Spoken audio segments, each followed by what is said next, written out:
Well, hello, people. We are live now. I did an impromptu stream. How about that? Yes, it is a surprise, and I've got the best surprise in the world because I've got two of my most awesome friends that I've made here lately, and that is Maria and Ricky, aka the Geeky Crochet, and R2TheIcky. They are better known as After the Weekend. They are really, really cool peeps. And, you may or may not have seen their content. And, hopefully after tonight, we rectify that because we're going to talk with them about their channel and what they do. And we're just going to kick back and talk about some pop culture stuff tonight. So, yeah, it's going to be a real relaxing convo, and I've been looking forward to it all week because I was kind of counting down the days since like Monday or Tuesday when I reached out and set it up with Maria, and I was just all happy to do this. So, how are you guys? Good. Yeah, we're good. Very good. And excited to be here too, because when she messaged me to be like, Drew asked us to be on the show, we were both pretty stoked about it. So thank you so much for having us. Yeah, it is a real Well, pleasure. yeah, it's just I watching you guys, I see, so much potential there, and it's like we were talking about, is the way that I think the core ideals of this community, or at least what they should be, is each wave brings up the next, and that's like how I think we should look at it with one another. Is lift each other up. You know, pave pave the way for success, and then help the people following you. You know, go down that road as well, and that is. To me, that sort of hashtag of we rise together is very important. So I look at you guys and I see the talent there, and everything else, and I'm like, okay, I definitely want to work with these folks because I like you guys a lot, and I met and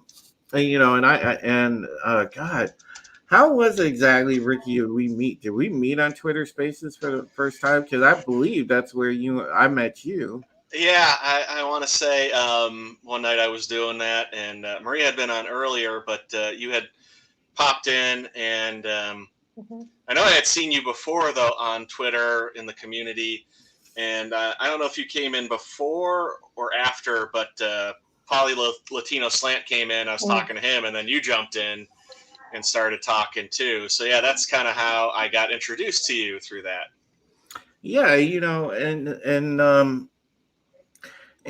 it's good because again, you guys deserve a lot more eyes on you because it's really entertaining. You guys have a good rapport and good charisma, and one of the things that's really cool is um a lot of content creators in our sort of end of YouTube focus primarily on the adult audience, and that's great, but you guys have it to where somebody can sit down with their family, just chill, watch back your videos, during supper or whatever, and it's cool, and the kids aren't gonna pick up something that they shouldn't or anything like that, and hey, that's awesome.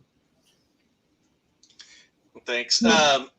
Yeah, we're both pretty big on family. I mean, Okay. I'm married. I got a 7-year-old son who probably is watching this now downstairs in the living room with my wife. And I know Maria's got nieces, so that's kind of a big part of why we keep things family friendly, because we want them to be able to watch too. And then kind of our core is we watch things that we remember from our childhood. So 80s, 90s films, and we usually too try to always maybe even find something that maybe the other hasn't seen or a fan of, just to get an additional reaction where it's not just both of us we've seen it, but it's maybe new to one of us too. Right. And we just like to get people kind of like reminiscent of that. I know we like to try to announce what we're going to watch like right after our next stream and promote it, because we want everybody who comes to watch that to have watched the movie in preparation too, so they can enjoy hearing us talk about it and even possibly, remember something or point out something that we missed in the chat. Yeah, it's true. Yeah, and that's good, because I know, like, one of the things now, especially with me being a writer for Bounding, and I've seen it time and again, is just it's almost like you really can't escape. And this has come from the greater of what's going on in the world, and obviously you guys are intimately familiar that I do, and I'm not shy about it. A lot of political content, especially, my Tuesday show is all politics, current events, and when you shift over to entertainment, and you think about all of our escapes, whether it's entertainment, whether it's video games, whether it's books, whether it's God, music, whatever, you name it. It's like woke culture has seeped into everything, like everything, and it's almost, it's made it so that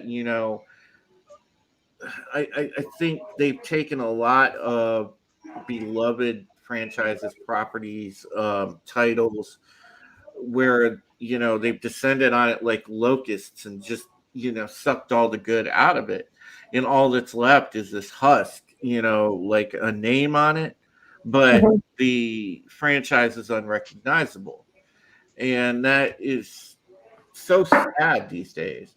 So you have to actually go back to when it began to really appreciate and enjoy it again. And a lot of people, I think, in our community are doing that. They're going back and just watching, older stuff. I mean, Thursdays I do Pegasus Actual, where I talk about Battlestar Galactica. To me, BSG back in the early to mid 2000s was probably one of the last good science fiction shows we'll get from start to finish, where it was just good storytelling all the way through. And and I think we had it recently with The Expanse, but other than that, that's about it. Because it's pretty much everything across the board has been kind of a disappointment, because it's all been political messaging instead of quality. It's true. Yeah. Now, I would have to also add that also the fact that we're going back to these movies, it does give a positive a positive vibe to the community, and saying, you know what, okay, we do have this stuff, but let's remember what made these franchise so great. Some people, I mean, we don't always agree on certain movies and on certain topics. Rick definitely surprised me with a couple of movies that I have never even heard of from the 80s. One of them is Big Trouble in Little China. Ooh, nice choice, Rick. Yeah. Nice. That was I was so pumped for that episode, and I got sick. And yes, I was like, I was feeling awful, but I was like, this is my movie I picked. I'm like, I can't like bail on Maria, and so I didn't have my camera on, but man, I had like the sniffles so bad. I've told her, I'm like, a year from now, we're redoing that. Yes. That review, because I'm like, I hate what happened, but yeah, no. And there's some movies that actually a lot of people rated as bad. We went back and watched them, and I thought, you know what, this is not bad. It's just it's just simple. Like when your first pick, if I'm not mistaken, R2, was Mrs. R2TheIcky wanted to do surf ninjas. Yeah. Surf ninjas, and I remember that movie, with it was like so good in my days, and I guess I'm still a little more like easy to please because I do generally like movies and I give a lot of things a chance. But I remember that like the critics were like, "Oh, this is such a bad movie." Da, da, da. I rewatched it again. It's on YouTube. And I was just laughing my head off at the dumbest things and saying, this is not bad. It's just simple. And that's what we need. That's what we have to remember. And that's what future generations, because obviously this is a family movie. So a lot of parents were like, oh, yeah, I remember that. Let's watch it with my kid. We can. You say, well, watch it again and don't criticize it. I mean, okay, fine. You think it's a bad movie? Well, then give me the reason why. My reasons to say it's not a bad movie, it's just a simple movie, and these are why. So. Yeah, oh gosh, there's all kinds of hidden gems from back in the day. I'm surprised that you guys didn't go dig deep back in the 80s to do stuff like The Last Starfighter or like Short Circuit or something like that. I'm writing it down. Well, we're only coming up on our 10th episode, so we're still new at it. Right now we're kind of doing some films that we've watched, but we're pretty much open to anything. Last Starfighter is actually a movie like I know of it. I'm aware of it. I didn't really watch it as a kid, so like that would be a new viewing for me.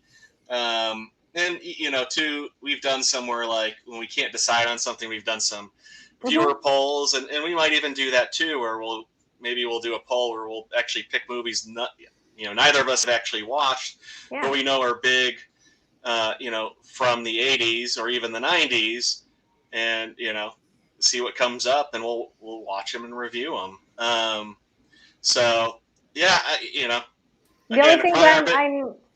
only thing I'm not really excited.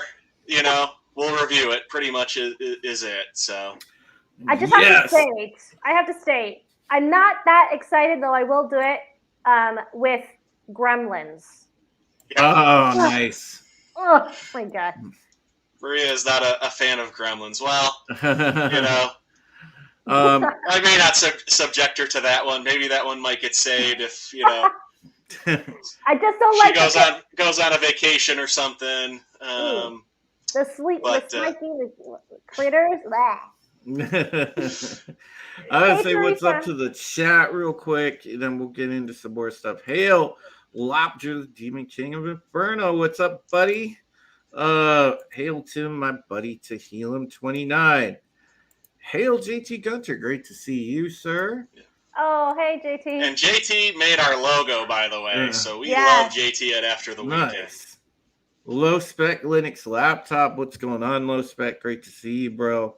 Of course, one of the awesome women in our community, Miss Martin Muses. She is really, really, really great.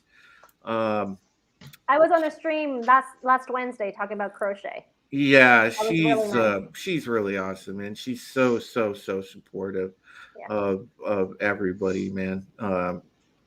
Miss Martin Muses is awesome. Hail to my buddy Godzillionaire, one of my hashtag Dick's Division friends that supports myself, Comics Division, a lot of the awesome streamers in our community, and it's always great to have Godzillionaire here. He's a huge supporter of this channel. TurboGrafx Tobat, another one of our buddies. He is awesome as well. Great to see you. And no, I don't think you're a stalker, Turbo. I appreciate when you stop by the channel. So that rocks. But I mean, there's a lot of cool stuff that I think that you guys can get into, because there's plenty of movies that were PG or maybe even PG-13 that are good from back then that you could really do.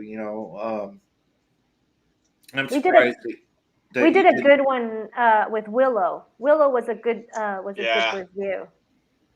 Now I know you're gonna do Raiders of the Lost Ark at some point, right? Oh yeah, yes. Yeah.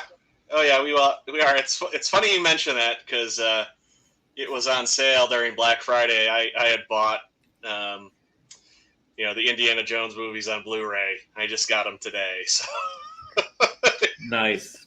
Yeah, definitely. For the Willow episode, it was really amazing the support that we got, and especially from Ro, from that Scuttlet, and that's how we met him. Well, at least I did. Well, R2 already knew him. Well, and it's funny. I got to meet Ro. He was actually on Force of Light reviewing Willow with them. Yeah. And I was watching it, and from that we ended up following each other on Twitter. So it's funny that I met him on a Willow review, and then he came on and did a Willow review. Yeah. Okay, so TurboGrafx asks, why don't you like Gremlins? Okay. All right. So I guess it's like a childhood phobia, kind of like E.T. That I did not like. You were E.T. freaked out by E.T.? I did not like E.T. Okay. Oh man. Two reasons for E.T. One, the creature just gave me the creeps. Okay. I can see that. Yeah. Okay. And second of all, I really don't like sad movies. Yeah. I really don't like sad movies. So it's like movies that I know end up sad or, oh God, please no. So Gremlins is like a childhood phobia, you could say. I just didn't like the slime, sticky things that come out, and like kind of like that. Right. So, I can imitate them fairly good as a that storyteller. wasn't bad, actually. But Gremlins, you could say I just have that reminiscence of like, oh gosh, no. See, people are people are now giving you a hard time in the chat, Maria. Look. Well, that was an unpopular opinion. Yeah, JT. Thank you. I will have my flame gun ready. Show me on the stall where the gremlin touched you.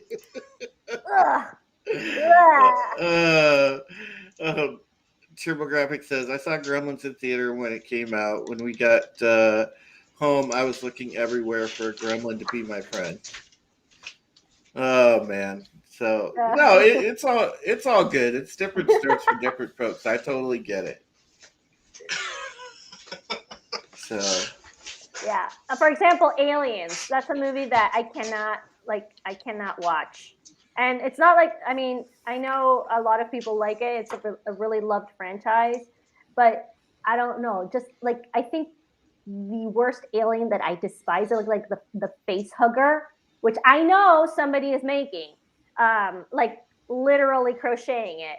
The fact that it sticks to your face and then it pulls in the eggs inside of you and it comes out, it's like, oh my God. No, man.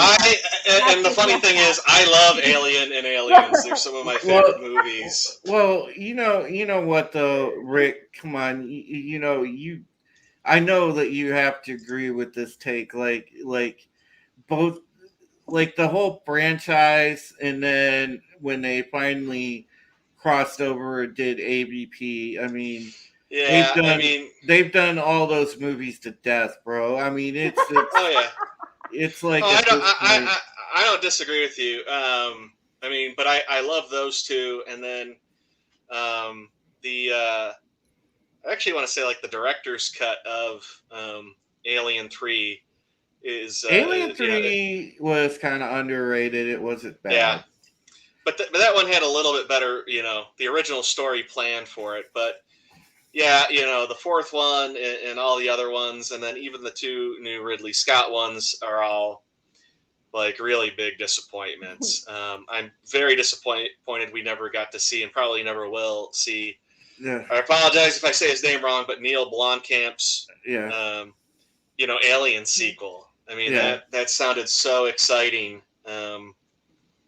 TurboGrafx wants Spaceballs. Yeah, we will do that. We didn't do Spaceballs yet, mainly because our friends over at Inside the Booth had recently done it. And not to have any fatigue, we do try to, it's not that we have to follow what they do, but just being friends and all, we don't want to necessarily follow up with the exact same thing they did. But that's another one I'd love to do it. That's a phenomenal movie. You could even slightly call it really is a Star Trek movie at heart. See, and speaking of that, you segued into the Star Trek movies. You guys got a whole bunch you can do of Star Trek. You can you can turn her on to dude, the Wrath of Khan. Yeah, no, it's a phenomenal movie. Wait till she sees. Rick, wait till she sees that scene of the bug that goes in people's ears. Ah, that was the one.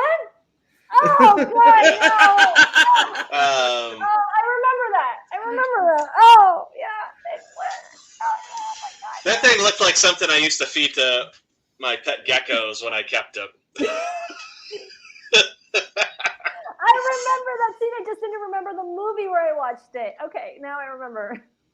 Yep, Star Trek 2, The Wrath of Khan. Had the nice little bug that goes in your ear. Oh my God. Okay. No. I can take it. There is, though. There are so many good movies from the 80s that we can do. And we will. We definitely will as time goes on. Like I said, we kind of have a list that we're working through at the moment. And I would almost... Yeah, and even that is not very big.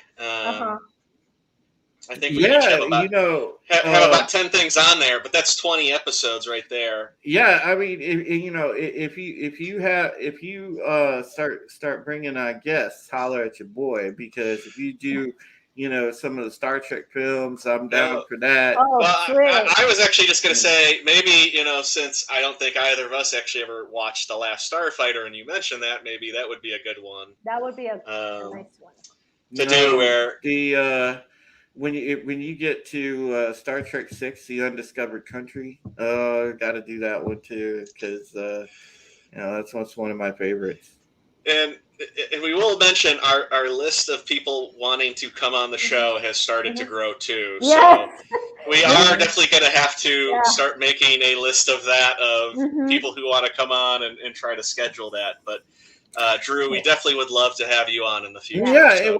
Well, that's the great thing about this general, this fellowship that we're all in. This corner of YouTube is awesome because, people are so most times really open to collaborating and doing content together.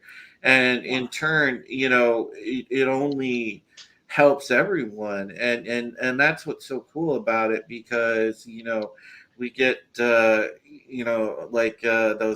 kind of top 10 anime crossover moments where, somebody can come over and see like a Supreme Heretic on your stream, or see you guys on this stream, or, so on and so forth. And that's what's fun. And that's what I think is the community's all about. When we move around and do that, it's just so great. Mm-hmm. Yeah, no, I agree. And we do. I mean, we appreciate this. We appreciate, everybody that has reached out to us about, wanting to do something. We got to be on another friend of our channel last week who interviewed us, and it was so great that he did that. So shout out to Phil. Phil TMNT, but love that. And everybody has been really great. He is. He's really good guy. He's a really nice guy. He really is. So So okay, we'll do, as I said, we'll do a little bit of covering some stuff here and there, ladies and gents. So we'll throw some a little bit of bounding into comics action at these wonderful folks, and we'll cover one of our articles I had to cover tonight. This is from my buddy Spencer, our associate editor at Bounding into Comics, and kind of mad that he didn't give me this story to write, to be honest. But Halo TV series promotes diverse cast over Master Chief in first teaser trailer, and I don't know if we could play it without getting dinged. I probably won't play it, but basically the thing is Master Chief only appears at the end of this trailer, essentially, and they're just going through. It's all like, you can see here. They're all just like, hey, look at us. We're just, we've got all the diversity boxes, people of color, and oh, we've got, token Asian person and everything else, and then here's Master Chief finally at the end, and it's like, you only see him twice, I guess. Uh, so it's like, man, to, I want to be excited for this.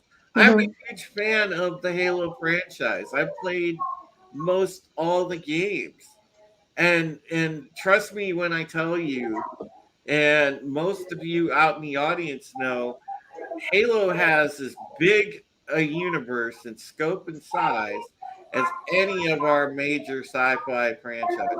And I'm talking Star Wars, Star Trek. It is that deep in lore and size in the universe because it's been in books, it's been in video games, it's been in comics, and countless things. But a lot of people don't know the deep lore that Halo has, and for them to just kind of take it and right out the gate, we're like promoting, the kind of like the sort of woke marketing. It's like, come on, really? Can we just have, you know, the actual core stuff that it's supposed to be about?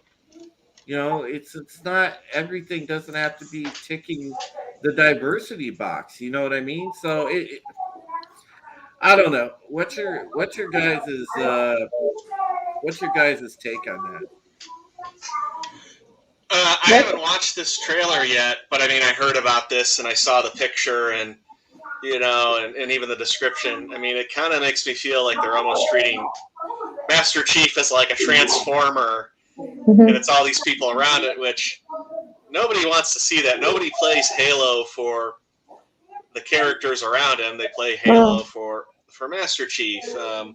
It's kind of like, unfortunately, what we recently saw with the He-Man series, where we barely get to see He-Man, technically, really in a cartoon that's, was advertised as him. And, I don't really care, what race people are. I just want them to do a good job, but I just want them to play the character. I don't want them to play the race character of them. If they're, Commander Keys, but you're Black Commander Keys, or if it's right. Now we have Asian Cortana. Why just can't they play those characters? If they hired a great actor, who cares the color of their skin? But just play the character. That's all that I want. Right. Well, one of the things, like, for example, like The Mandalorian did right. They kept Katie Sackhoff. She was Bo-Katan. Oh yeah. Jennifer Taylor, the actress that did Cortana for the games, that's Cortana. Everybody knows her by her voice. Just keep Jen Taylor as Cortana. She's still young enough. She's a very, very attractive lady, that she can easily play Cortana, but it's like, you know, they've gone away from, you know, they've really kind of gone away from, like, for whatever reason they've carried on that whole sort of, you know, like, well, we have to steer away from white people type of activism in Hollywood, so they're just not casting people in a sense that are necessarily right for the job, Hmm. instead of, you know, in favor of, like, well, we have to do diversity, we have diversity inclusion, we have diversity and inclusion, Hmm. and you're seeing a lot of meritocracy go out the window in favor of, you know, hey, we're just going to check the box. Hmm. I have to agree with both of you, because when you read this article to me, like right now, I have zero knowledge of Halo. I have to be honest, because even though I really like video games, I suck at playing them. So I really didn't get a chance to like delve into other video games. But from what I see right now, like just that picture, the graphics must be really amazing. The thing that popped up in my mind was, can they get the job done? That's Mm-hmm. my main goal. I don't like Rick said, I don't care what race there are. I don't care their creed. I don't even care what orientation they have. As long, I mean, it's not the point. The point is, can you get the job done? Can you portray the character as it is, as it is loved, and how, and if it's how it was originally thought to be? If you can get that done, then fine. You can be as black as coal, or you can be, you know, as Asian uh, as the most Asian person out there. I don't really care, as long as you get the job done. And one of, actually, this is probably going to be another unpopular opinion, but one of the Star Wars franchise, the movies that that did the job in my case, in that sense, was Rogue One.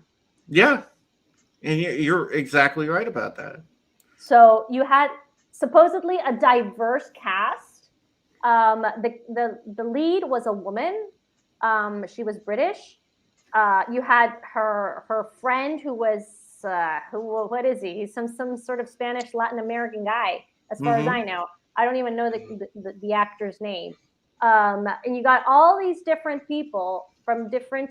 You got I am one with the force, and the force is with me. This Yeah, really, they had Donnie Yen.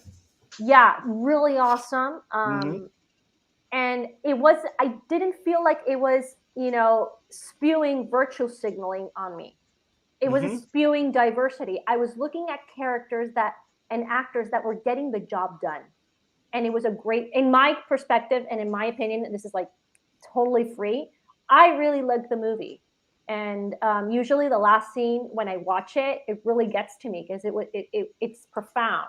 Well, the one of the things about it too, the guy that did that movie, Gareth Edwards, like, he really pushed for his vision to get done. He didn't want um, Disney to essentially screw him over the way that they screwed over the movies following, Mm-hmm.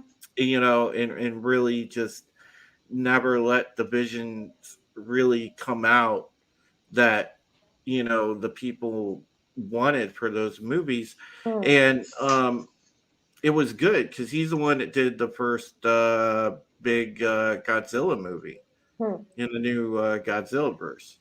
And before I go out, I just want to say what's up to the people that just showed up in the chat. Wicked Pinto, what's going on? Great to see you. AKA YouTube me. Awesome. Memecomics.com. Great to see you, my friend. Glad that you're watching this stream. CJH. Great to see you, CJ. Thank you for coming in. Our buddy Jace Fox. How's it going, man? Good to see you too, brother. So, yeah, we got a lot of people stopping in tonight. And, yeah, the thing is, by the way, guys, I did drop, you know, the links for folks in the chat. Maria's is there, and here is After the Weekend. So, make sure that you check those out, sub to their channels, because, these guys are so good. They really are. They're Hey, Drew, awesome. quick question for you. What are you doing on Monday night? Monday night, I am usually not doing anything until late in the evening when Comics Division goes live with Yelling at Parked Cars, and that's usually not till about 10 o'clock. Well, at 7 p.m. Central, 8 p.m. Eastern, we're going to go on for like an hour, maybe two, and do a hangout on After the Weekend. Nothing serious, but one of the things we were going to do, we were going to play a game. I have some 90s trivia, and we're going to have a few other people on. But I was going to say, if you want to come on and play some 90s trivia, you are more than welcome to. Yeah, I'll definitely Okay. I'll definitely give that a whirl. But yeah, going back to our discussion here, I hope that they, as you said, Maria, I hope that they do this justice with the lore. But they've already stated many times, and we've been following, abounding the development of the show. Apparently, they've already replaced the showrunners twice, and the lady that was the EP said that they, wanted to go in a quote modern direction. We want it to reflect modern issues. Mm. And that's usually like the kiss of death when they say that. Well, the funny thing is, this is a based on a property that's set in the future. So our modern solutions technically aren't modern for them. Yeah, this is true. This is true. I mean, you're so right about that, Rick. But it's just, this is the flawed logic, I think, that Hollywood uses. They're so out of touch. And that whole push to just push the narrative and everything beyond all else. It's on, and I don't know if they're doing it because it certainly isn't because they think they're going to make money off it, because it's proven that it's going the other way. When stuff is really, really woke, they're losing money, and it's certainly not that they're making anything from it at this point. I almost think, like, what are you doing? Are you just doing this to punish the longtime fans? Because it doesn't do anything for the longtime fan. Yeah. Well, and then they usually kind of just end up slamming, fans of it too, and blame them. We're all quotes and ists and stuff like that. Yeah. Mm-hmm. That's good. It's almost like they say they say, like, this is for the fans of today. Well, the fans of today are actually the fans that enjoyed the franchise the whole way. So why don't you honor them and actually do the franchise the way it's supposed to be? It's just, it's just their logic is so flawed. They make no sense. But then Hollywood never does make sense anymore. Who did a very good video as to why modern movies aren't as great as the other ones? The Critical Drinker. I highly recommend that video. Yeah. Critical Drinker does great reviews. Absolutely. He did a review. I don't watch everything on this stuff because he does have a lot of content, but he did like two videos on why modern movies are not good, and they're basically directed by whiny babies, something like that. So I said, okay, well, this sounds interesting. This will probably give me, a little bit more insight. And he was spot on right on practically everything. And he used Star Trek for to compare, like, the older ones and the newer ones. you take these two scenes in which Kirk is angry and wants to literally destroy some civilization. So William Shatner Kirk was a mature adult, who let his feelings overpower his logic and overpower his compassion in one scene. But it was an adult. That's how adults work. Whereas in the new version, I don't even know the actor's name. Chris Pine? Probably. To resolve some issues between their own crew, they literally screamed at each other and started to fist fight without discussing it first. And he said, one has the basis of a mature adult who has seen so much war and so much damage, and yet he lets his anger allow him to say things that he probably would regret. And in the younger Kirk, he's just a whiny baby who just gives a tantrum, and they're both are, the Spock, I think it was Spock, the younger Spock and the younger Kirk, and they just ravel it out by screaming at and fist fighting each other. Yeah. And I was like, wow, like, it's true. And yeah. I think that's why older movies tell a better story. Now they're just directed at, basically by kids who haven't matured. No, and I always make this point too.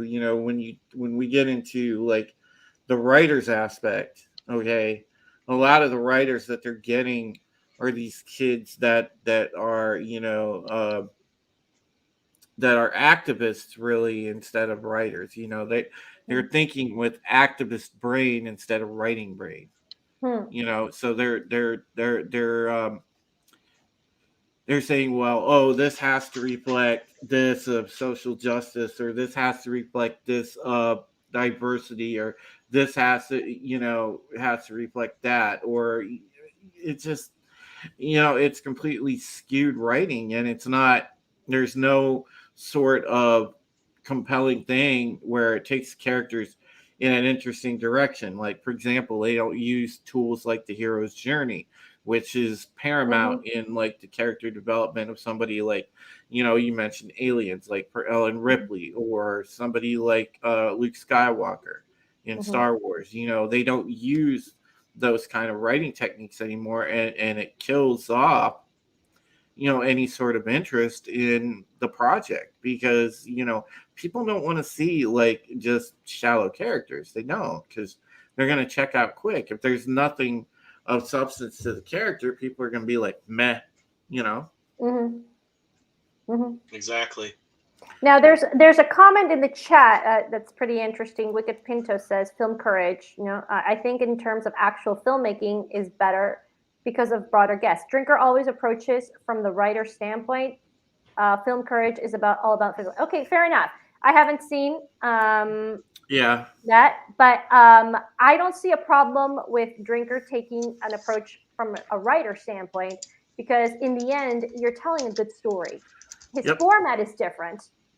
But hi, Rita. Hi, Dwayne. Great to see you, my regulars up in here. Memecomics.com says, eat the bugs, enjoy the reboot, consume subscriptions to content you will hate, bigot.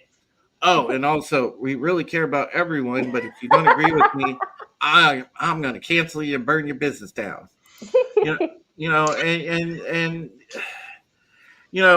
Meme Comics makes a funny there, like an extreme funny, but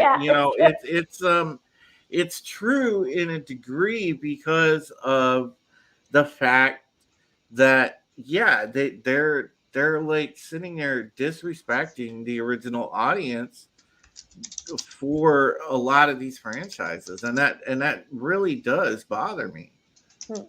It's like you can't throw the traditional fans under the bus and expect like some tiny percentage of new fans to come in and be the major audience. It's just not going to happen, Hmm. because newsflash, SJW people are not loyal consumers. They're not. Mm-hmm. It's true. Yeah, Yeah. they don't. They're not the ones going out there to line up to conventions to go talk to the actors. They're not lining up to buy the merch. They're not, spending extra on concessions when they go. And these are the type of fans that are sitting there in the middle of the movie, goofing on their phone instead of paying attention to the movie anyway. Hmm. You know, Hmm. because they're all about, you know, beating the drum of like, waiting for like saying like, oh yes, representation, slay queen, and it's like that's like the thing. They get that and then they're like, meh, oh, I don't care about the rest of the movie, Mm-hmm. and that's the type of fair weather fan that these people are, and they're not traditional whatsoever. Hmm. Yeah. So Yeah. No. And quite frankly, the ones who really love, like you said, who love those franchises, they're the ones who actually invest the money. But what mhm. what popped into my mind while you were saying is that SJWs and all these woke people, they're probably um, they're probably the most um, or the loudest, Oh yeah, and they're that's the why. loudest for sure. I mean, That's the thing. yeah, if you were to go by just Twitter metrics and the way that Twitter is, they would be like you would think that they're like the most numerous community on the planet. But Hmm. then when you look at reality, you realize, okay, well, they're like what 0.13% of the Well, actual you know they definitely have subscribed to the saying, "Squeaky wheel gets the grease." I mean, that's for sure. Exactly, Hmm. right. Hmm. And Hmm. that's the problem. But it goes back to mainstream media, social media, the whole nine yards really does cater to these people. And Hmm. unfortunately, the entertainment industry really does cater to these people. And so do Yeah. most of the other escapist entertainment industries we Hmm. have. Hmm. I Well, mean, even as I said before, um, even books, video games, things like that, sports. It's like you can't get Hmm. away from it. It's all kind of gone to where they're catering to woke, and it just it sucks. Um, this time in history sucks to be a traditional fan of the things that you enjoy. well, and I also think it's some of the really loud people that then other people who see that and think they're popular piggyback off that because they're like, oh, Hmm. this person does it, and then if I agree with them, maybe everybody will like me too. Hmm. Um, Oh gosh, we see a lot of that too. the worst is the shills that go in and they'll go out and we've seen countless of those among the YouTube community and Twitch and wherever else. They'll jump on there and they will praise these horrible movies like it's the greatest thing since sliced bread, and you're just like, did we see the same movie, dude? It's like, hail Mhm. to my boy Gap Stargate. And Gap is a huge Stargate fan, huge supporter of the channel.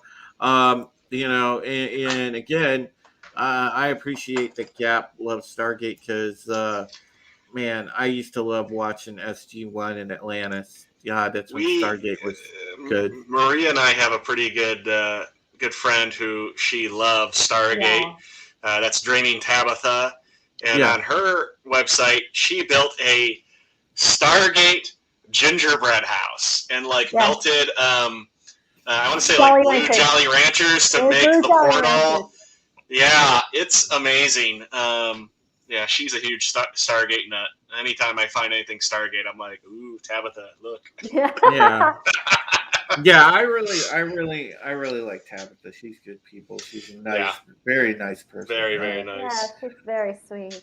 But no, this is a serious issue we're running into, and I really want to be able to tell people there's going to be a renaissance, um, but it's like every day it seems like when we're talking about the stories we're going to write for the day, whatever, if we're having like a staff powwow, on Slack for bounding or whatever, we're discussing stories. There's just all this stuff. It's still like, oh God, there's no end in sight. When is this going to end? When is, Hollywood going to be done with this junk? But it's just, yeah, I don't think it's coming anytime soon. So we just take solace in tradition and the old stuff. Yeah. And that's what, and that goes back to what you guys are doing so well. You're recapturing that magic for a lot of people, and I appreciate that. Yeah, I don't think Maria's seen it yet, but like I think in a long time, I'd almost say since like I feel like 2019 was like the last time we had anything decent in terms of movies, but was the new Ghostbusters. I mean, I have yet to watch it. Everybody's got opinions on it, but I loved it. I mean, I love that so much and what they did, and it didn't feel like that it was a reboot. It didn't feel like it was a remake, or even a reimagining. It was like a revival of the series, but it was also a book ending to the original two movies. That because so much time had passed, we never got a third movie from them, but at least a way to kind of bring closure to that, which I thought was great. And, that's something, again, it wasn't necessarily a perfect film, but I liked kind of the way they did things. I mean, I wish we would see maybe more of that in the future. Hopefully smart people will take note. Yeah. But again, we'll see what happens.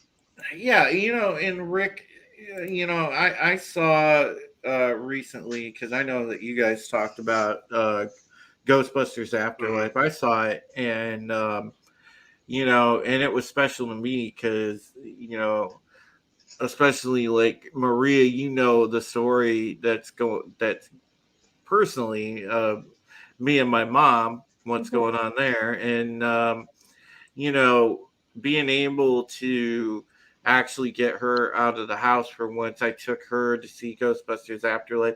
It was awesome because it was something that really honored the franchise, the whole 9 yards. I was happy for that. And we got to share one last family experience together, before her time is done. And that's going to stick with me forever. I'm always going to remember going to that. But see, that's the difference when you have a good movie done by somebody that actually cares about a franchise, and that made all the difference in the world. And guys, I'm dropping the link in the chat to what Maria was referring to. This is Tabitha's, I think, Stargate Gingerbread House, right? Okay, yeah. So I just dropped the link for Tabitha's video there in the chat, so you can see that at your leisure. Hail to Crazy Cat Guy. I see you in the chat, my friend. Thank you for popping in. I know Zach7, if I didn't give you a shout out before, seeing you earlier. So great to see you, Zach. So yeah, man, we're getting a pretty nice turnout tonight. So yeah, I'm happy about that. So the other thing I was gonna ask you guys is, I know there was somebody that asked a question earlier, and it's a little out of the wheelhouse of what you guys do, because it might be, a little bit questionable content. But Did you see They Live? I have seen They Live. No, I haven't seen it. Okay. What you, was you your can't pass up like a nearly 10-minute fight scene between two people. what was your opinion of that movie, Rick? I saw that a long time ago, though.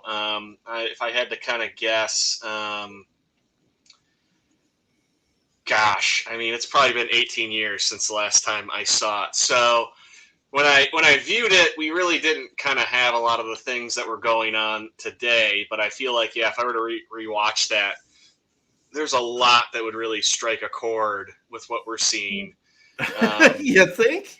Yeah, well, I'm not trying to make it too big of a deal out of it, But, I mean, I think kind of the biggest thing that's really relatable, too, is just, like, the media. Oh, God, yeah, dude. I mean, from both sides we do. I mean, there's things that are definitely pushed from both ends, but more from one side than the other. One of the best lines in movie history, right there.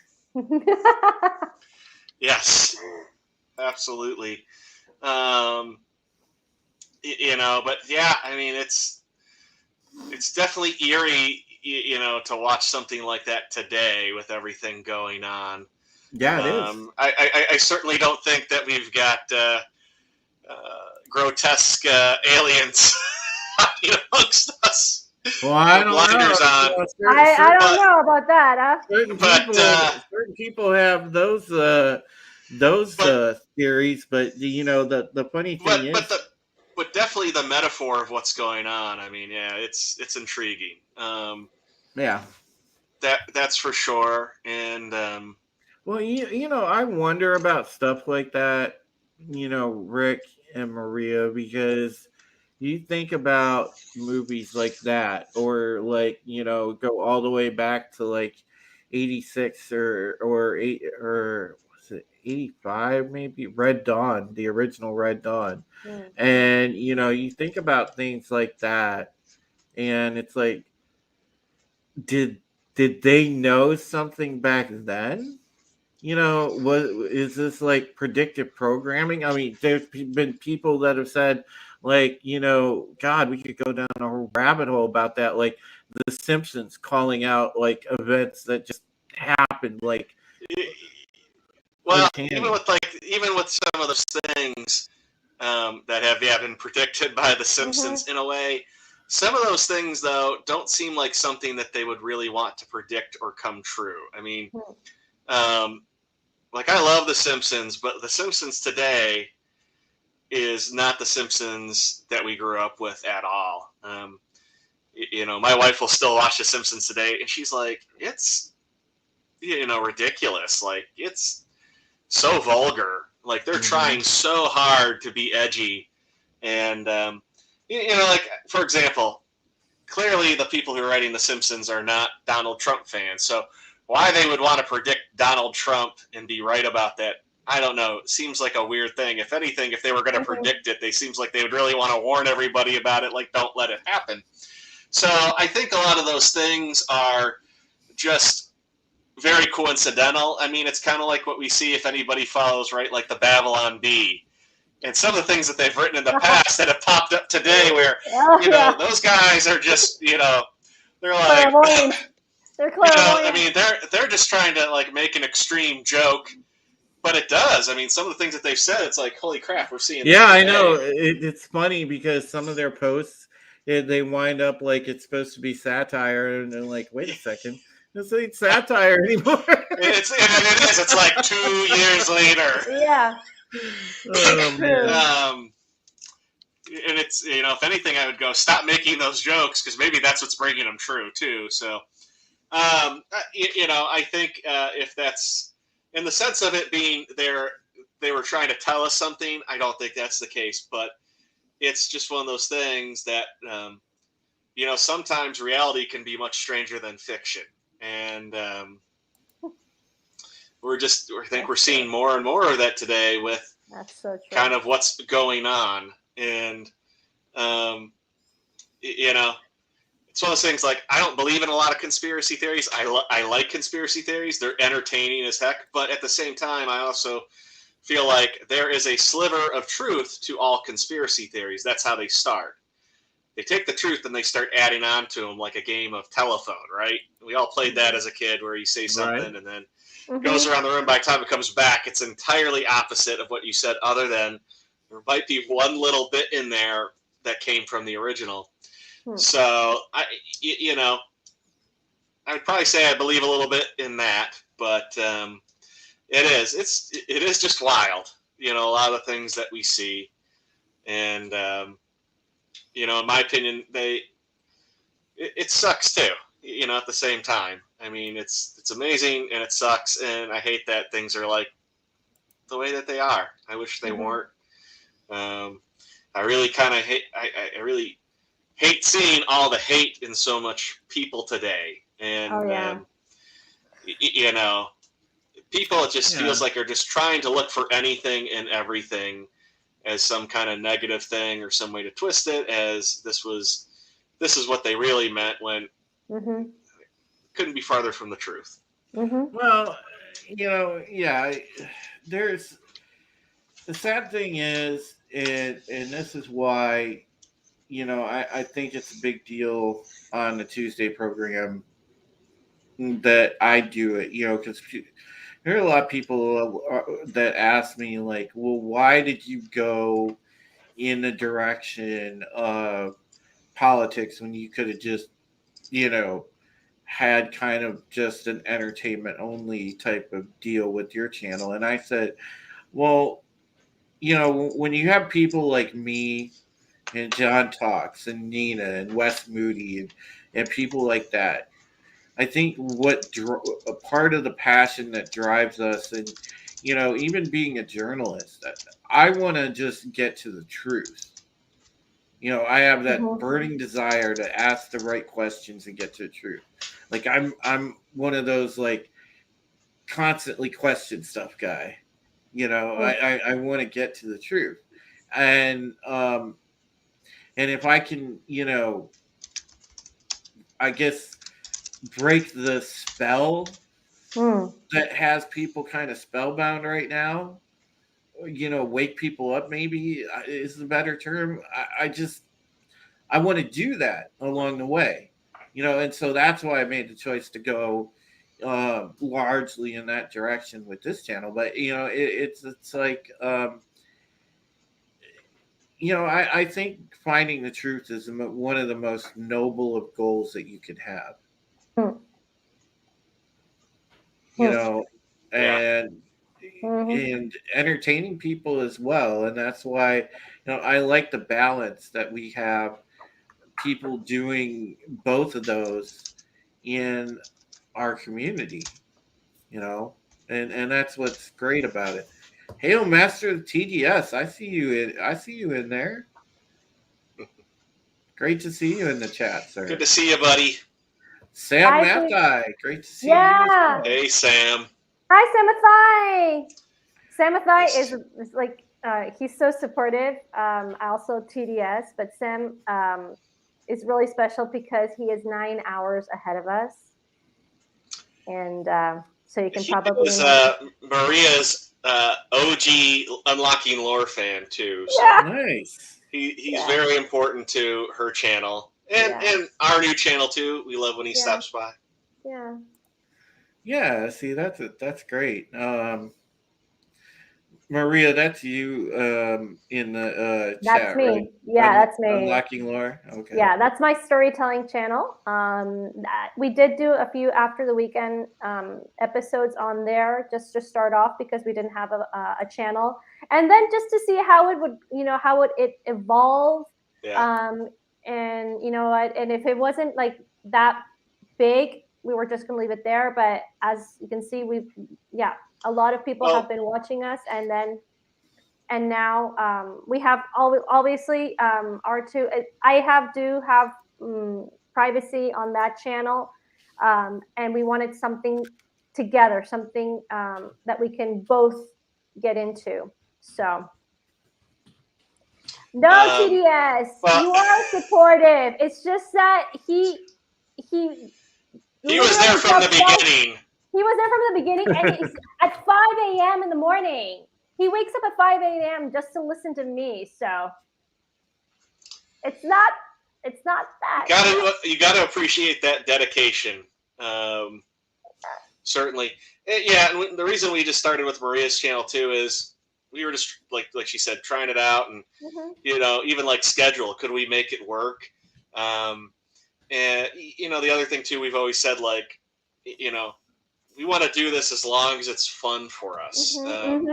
And that was kind of the other thing. But we are having a lot of fun doing this, so that's why we decided to make it, more of its own thing. But yeah, it is a channel that's, entirely shared by us. We have plans to do some other things. I have an idea for something additional. I don't know if Maria has yet, but I've talked to her. I'm like, if you want to do it, I'm like, I'm all for it. I think you should. Yeah, that's why we decided to do what we did. But yeah, our first original 9 episodes were there. I do have a playlist made on our channel, so if you just go to our channel and want to watch them, you can watch them all there. Yeah, YouTube me says I'm 13 hours ahead of John Trent. I don't know about Drew.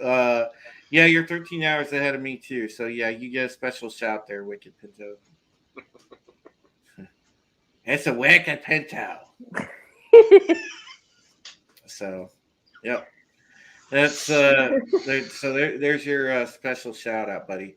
But yeah, I'm anxious to see what you guys come up with as far as the next movies that you decide to do, because I'm anxious to get in on some of that, because I know that you're gonna eventually do some that I was like absolutely bananas over when I was younger.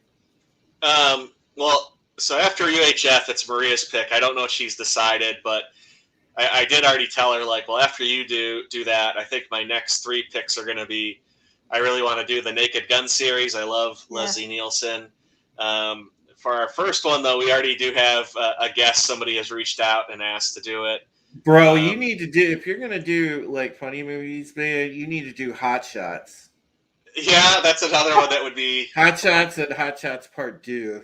I mean, yeah, that's with Charlie Sheen. Yeah, yes, I remember that. I remember that. Well, that's another reason why I picked UHF for our last show of the year. I really wanted to do something fun and silly, and I do. I love that movie. I remember watching it as a kid. I loved Weird Al when I was a kid. I mean, he's still great today too. I mean, that's somebody that has never really changed himself. He's the same guy back then as he is today. And don't forget, bro, you got to do the cheesy action movies, man. It can't be, if you're gonna turn the clock back, you can't go without doing the cheesy action movies. So, Top Gun's on that list, Iron Eagle's on that list. Oh, sweet.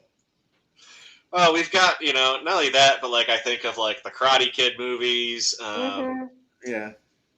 Oh, now I'm trying to think of a couple other. Well, other things. I'm a really big fan of like a little bit more of dark movies. So, for example, I'm really excited to do The Neverending Story, Dark Crystal.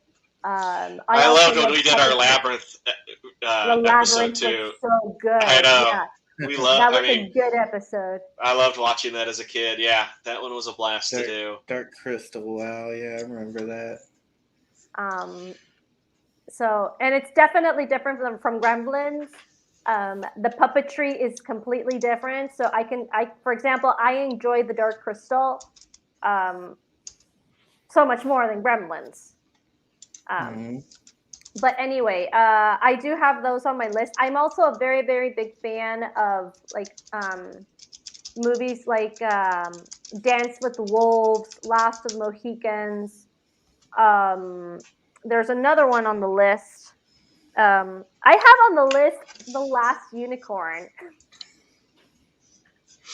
I don't know how Rick's gonna You know what? I've always told her this. I'm like, I'll watch it. I'm like, if I haven't seen it, I'll watch it. It's something new for me, so I'm totally open to it. Even if I'm not like, I wasn't a big fan of this, I'll still review it. I'll still be happy about it. So you know, it's all good. Oh, see, we got some people calling for Iron Eagle in the chat. I see that. Jenny said, Iron Eagle has a great soundtrack. Queen. Yes. Oh, sweet. Yeah. Nice. Well, yeah. I was gonna say there's so many. Yeah, we'll have to definitely, as we get going, you know, we'll definitely change some things up. Parrot Head, see, they don't do those ones. Those are like I said, we keep it family friendly. I mean, the other thing too is with the movies that I haven't seen, like something like that too. I also think of, again, a lot of times my son watches the movies that I review. So if it's something new to show him and he loves it, you know, I always like that as well. So I'll ask you guys, you know, just for fun. So out of the realm of just strictly, if you watch a movie, you know, no matter what the rating is, by yourself, you know, and we're just having, you know, adult talk at right this second, what's on your list? Top 5.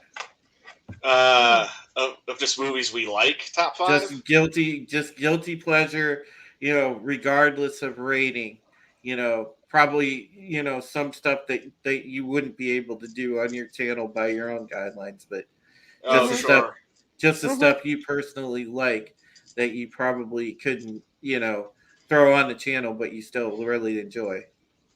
Gotcha. You want to go first, or you want me to go first? No, I'll go. So I think guilty pleasures, Braveheart. Because of the violence, we probably wouldn't be doing it, but it's a movie that I can watch over and over again, and I still enjoy it. Last of the Mohicans is right up there again. It's really, really brutal, but I think it tells a magnificent story, and it's based on a classic book. So I think those two would be my first pick. I guess I would probably go with something from Tim Burton. I really like Tim Burton in general. I really liked, for example, this one he did that wasn't very well known. I mean, it was known, but based on another legend, Sleepy Hollow. For example, Sleepy Hollow is another one. I think it's rated R, but it's wow. You know, like I personally liked it. That would be number 3.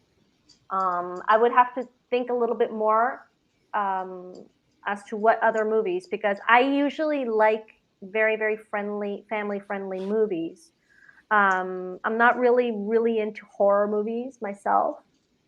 I mean, I just don't really enjoy them that much. If you could say a horror movie, probably I really like the Blair Witch Project.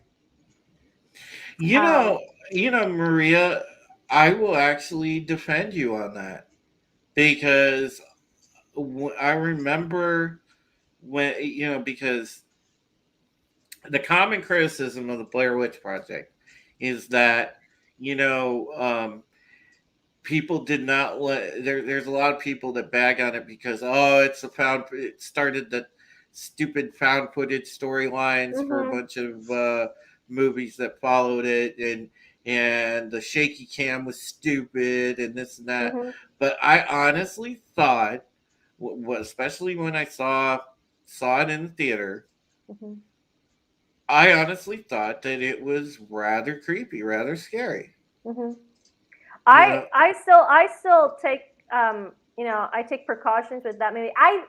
You see, this is the thing. I never really got into the merchandise. I didn't know anything about this until after I watched the movie. So did you actually believe it actually happened? Were you like one of those like, did this really happen to those people? So I have to say is, when I heard about that movie, I told my brother, my older brother, and then my sister, and we were like, "Oh my god!" Because the marketing for that film was good. amazing. It was spot on. But it was one of those too. We were like, "I can't find anything about this." And then when we found out that it's all made up, it like kind of was deflating. We were hoping it was real, because it was so intriguing. Now, I was disappointed with it. Maria likes it. That's great. I would never give her grief for liking it. I think I was disappointed because I was hoping that there was going to be a little bit more. I guess we solved the witch, Yeah, I mean, that was what I was hoping for. That's where I feel like it fell short. If we're gonna go with the horror movie, I will just say my personal favorite will always and forever be Halloween 1978, simply because it was simply done. There was the element of psychological terror, and it was more of horror / hardcore suspense, because even in the movie, everybody's like, oh, well, Michael Myers is a slasher, there's a lot of kills, da da da da da. Well, it was very actually on the minimal side. You didn't barely see any blood in the movie, and you really didn't see much of the scenes of people actually getting killed. Because if you notice, upon rewatch, when you go back and watch it again, a lot of the stuff is like, they get killed off screen and you see the result post kill, but there's like not a whole lot of blood and gore in it. It's very suspenseful. So the whole movie, because it really adds to the mystique of the character, because the whole movie's about him stalking and being creepy. And you get that genuine sense of terror out of it. And that was what I think is so, that made the very first Halloween from 1978 first just outstanding to me. That's probably why it's number one all time on my list of like horror movies. It's easily in my top 10 of all movies, but yeah. What about you, Rick? Yeah, I'm like, well, if anything, it's made it tougher because I'm like, I kind of can't narrow it down to 5, just because I'm like, some of these are really good and some of these are real terrible, like in terms of like these are like total B movies. I guess, for good movies, I would just say my all-time favorite film, but we could never review it, is Shawshank Redemption. Oh, good one. Such a good film. Very good film. I love Alien and Aliens. I feel like those two movies go hand in hand with the story. Right. I love Predator. Predator was such a great movie I watched as a kid. The first one was a blast. So you got Predator, and then 1982's The Thing. That's another one. Oh, dude. And I don't like slasher films, but I do like monster movies. So, with scary movies, I'm a fan of that. But yeah, people getting stabbed, things like that, not a fan. And then kind of like guilty pleasure that I can think of is I love the Crank movies. They're so outrageous. But funny as can be. And then another movie that I love to watch. You're talking about the Jason Statham one. Yeah. Bro. You said guilty pleasure, all right? Yeah. So I was giving you some good movies. I thought you were going to tell me like something like, the old Van Damme movies, Bloodsport. No, I was going to say that. And then the other one, which I really feel like it's the... It's really like a Ghost Rider movie, in my opinion. But I love Drive Angry with Nicolas Cage. What is it? What? Drive Angry. So he plays. He escapes hell to go save his granddaughter. Yeah, I remember that now. Okay. And William Fincher is in it, plays a bad guy in it, trying to track him down. I mean, it's so far-fetched, but I don't know why. I saw that movie. I remember it. Yeah, mindless entertainment. So Okay, so Sam asked the question, what horror movie did you guys watch that genuinely scared you? You don't have to like it, just scared you witless. Alien. Alien gave me nightmares as a child. Like, I actually literally had a nightmare where a facehugger was crawling up my bed to come get me. And, like, I jumped out of the bed and yelled, and my parents came running down the hall into my bedroom like, are you okay? And I'm like, I'm fine, I had a bad dream. All right. Go ahead, Maria, and then I'll give mine. Okay, I have actually 2 on my list. I haven't seen, for example, something like The Exorcist. I was going to say that was just way too extreme. I cannot watch it until now. So, but I have to say, the Blair Witch Project genuinely scared me, and it still does, because the thing about the camera, like using the whole home camera, just makes it so real. And I have to disagree with R2. The fact that you can't see the witch gives me even more the creeps, because I don't know where the hell she is. I need to know. I need to see her so I can stab her to death, and you can't. Okay, so that really creeped me out, and I did like it. And the second one, you guys are going to be really amazed with this one, because she's going to say, what a coward. One that genuinely scared me as an adult, because I have some when I was a kid, is Sixth Sense. No, I get it. Okay. I can see that a little bit. And I guess because I'm really into the psychological fear more than the slasher, like R2. I have seen, for example, the Event Horizon, which is genuinely a horror movie. That was a trip. Yeah. That movie is a trip, because that runs that line between science fiction and horror, and that movie is just a trip, and that's a genuinely creepy movie. Mm-hmm. Yes, it is, but it's pretty bloody. Yeah, it is. It is. I would say it's creepy. That is a disturbing movie. Yeah, it is. Go ahead, Rick. What was yours? Oh, Alien. I mean, that when I think about it, there's not too many movies that I think of that have like really scared me. But that was probably the last thing in my life I can think of that like it scared me and I had nightmares about it. When I tell you, God, because and this movie was from the 70s, right? But but oh gosh, you're gonna laugh, bro, because we were having that conversation. And by the way, folks, we were having a conversation in the green room about Bigfoot, about Sasquatch. Oh yeah, there was a movie made about and I want to say it was in your neck of the woods, in your state, Boggy Creek. Boggy Creek, yeah. The Legend of Boggy Creek scared the absolute bejesus out of me when I was a kid, because there was a scene where the Sasquatch, he's like creeping up to these people's house. I mean, he just, this lady's like in the bathroom and she's just, washing up, whatever. He just reaches through the window and grabs her, and I'm, oh my God, it just freaked me out. And then there's other parts of that movie that just absolutely freaked me out. And I just and it gave me like you said, it gave me nightmares as a kid.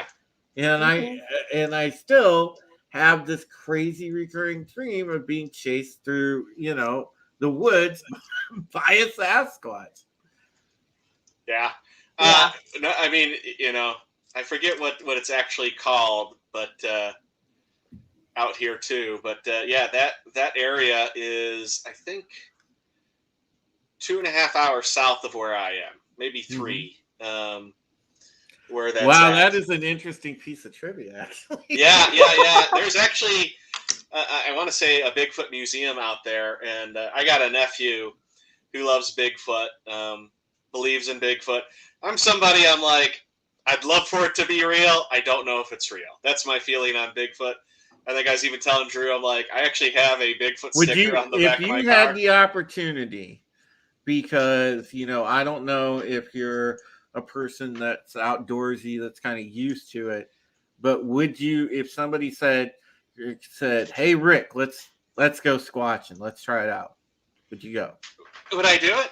Sure, why not? Okay. I would do it. It's one of those things like,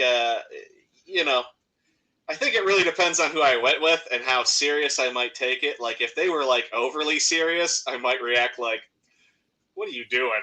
But I think if I went with somebody who was like, well, this is what, can attract them, or they've been over here, be like, sure, why not? That would be an experience. If you had the opportunity, Maria, would you go squatching?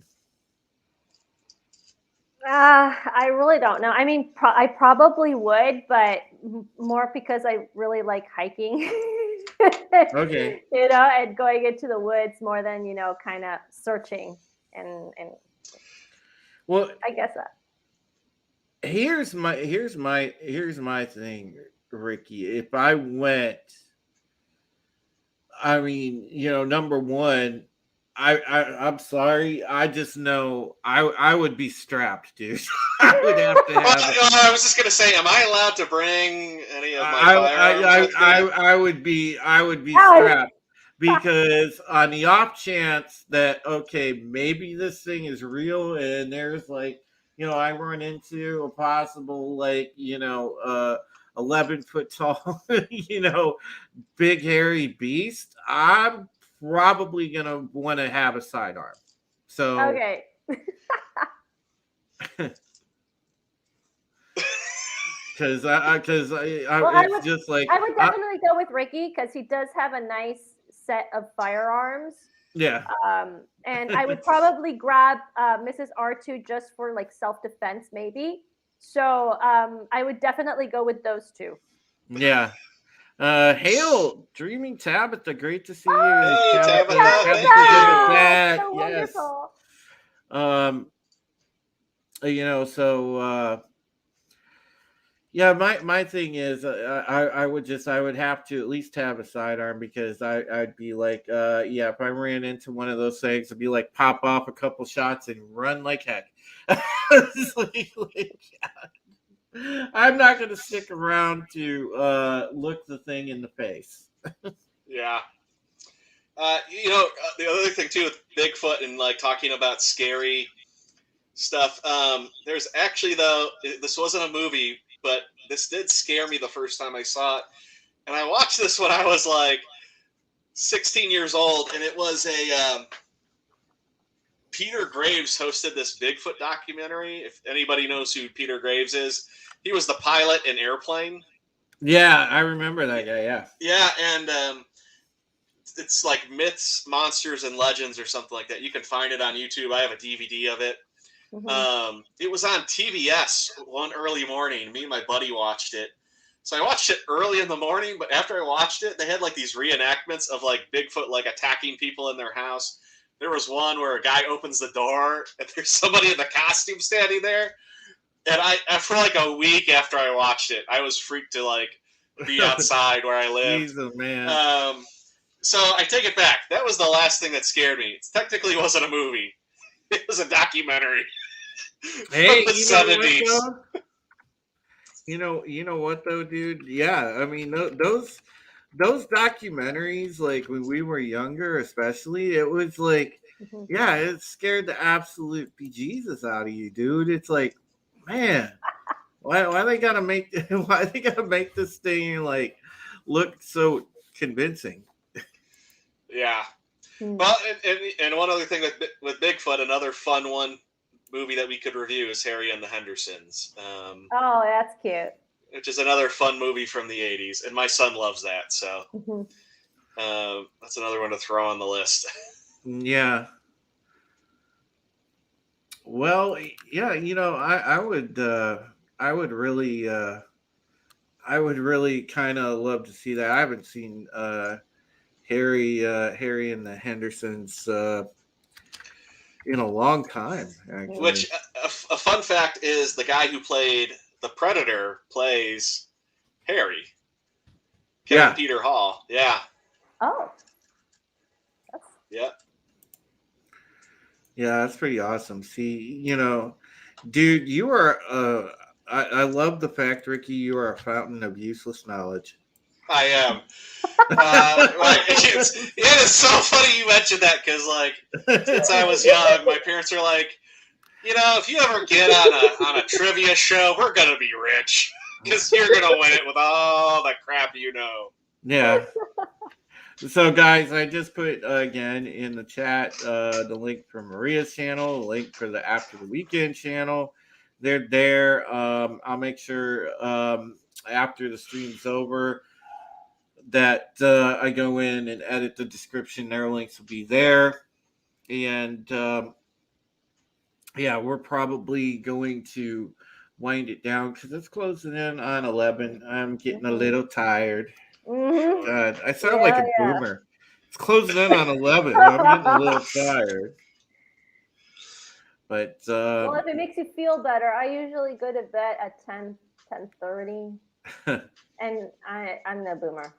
I mean, yeah. I'm an hour behind, so it's gonna be 10 here for me. But I usually go to bed at about 11. So Yeah, one last thing I wanted to ask you guys about movies before we go. What do you think was the best religious movie you ever saw? mm. I don't think I've really ever watched any religious movies, so I can't give you an answer. Yeah. Mine was probably Last Temptation of Christ. Mine, I think it was. I've seen several, and from I usually watch a lot of European movies. Also, I kind of like to broaden my spectrum Right. with regards to that. They do nice religious movies, but they're kind of sugary. So I really don't like those. I think the best religious movie that I've seen was The Passion of the Christ, the Yes, Mel that's a good Gibson one one. too. I think that's the one that I and another one is Paul, Apostle of Christ. So the closest thing I could say, and this is a terrible example, but it's related to something from the Bible, I would say is Seven in terms of a religious dude. movie. Never seen Yeah, it. I was gonna say. I would say Ten Commandments also with Oh, that's Charlton a Heston. classic. Yeah, Oh, that's a definitely. classic. So but yeah, I just I wanted to ask that because I do personally, I'm a person of faith, so I wanted to, I was just curious about that. So thanks for That, indulging my curiosity, you guys. well, if you haven't seen Paul, that is a very very good movie. That's with Jim Caviezel. Yeah, So and I love that guy because he was in that oh god, that one TV show, and I used to watch it all the time, and now I can't think of the name of it. well, he Oh, did God. do the Count of Monte Cristo. Yeah, that's a good movie too. That's a good movie also. It was Hmm. good, and he was in Frequency. I like that movie. Yeah, God, it's gonna bug me now because I can't remember that TV show that he was on for the life of me. Oh, come on, chat, help me. It was just recently on, like not I like I got about. his IMDb. Was it Person of Interest? Yes, thank you. Yes, I like that show because Sarah Shahi was in that show too, and I had a huge crush on Sarah Shahi. There, Semathai said it. Person of Yeah, interest. There yeah. you go. Sam said it too. All right. Well, we'll go around the panel. We'll let everybody say their little outros, and then we'll get on out of here. So we will start with oh Maria Maria. Oh yeah, West Side Story. Well, thank you so much for having me on. It was a wonderful time just talking, pop culture and really getting into deep thoughts. The chat was really awesome as well.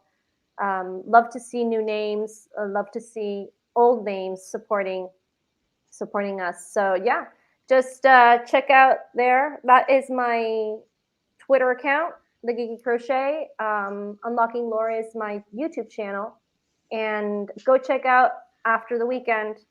That is our channel, R2 and ours. So that's all I can say. I mean, I have some more stuff, but I would probably, take a lot more time. And this ain't the last time we're gonna have Maria on, folks. She'll pop on again. Same thing with Ricky. So speaking of Ricky, we'll go over to Ricky and we'll let him do his little outro and tell you where he can be found and what he's got going on. And Drew, thank you for having me on. This was a lot of fun hanging out with you and hanging out with everybody in the chat. Really had a great time. You can find me on Twitter. I'm R2TheIcky on there, but my handle is technically Icky R2The.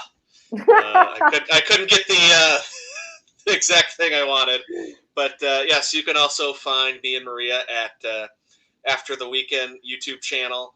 Our next review is going to be December 20th. It's going to be UHF, and we've got Drunk 3PO as our guest, so we're real excited about that. But this Monday, too, like I said, at 7 p.m. Central, 8 p.m. Eastern, we're going to just do a hangout and play a 90s trivia game. I think Maria wants to do a reaction to a trailer she found. So it's just going to be a real casual hangout. Yeah. yeah, guys, and please listen, support these wonderful folks because they're awesome. They truly are the next wave of great creators. You've got Ricky, you've got Maria, you've got Master TDS, you've got Writing Raven, you've got Tabitha. You got the guys that are doing Inside the Booth. I mean, it's just we've got such a great crop of talented creators coming up. So make sure that you look around the community, support these people, check out what they're doing because they're very worthy of your views and they have great content.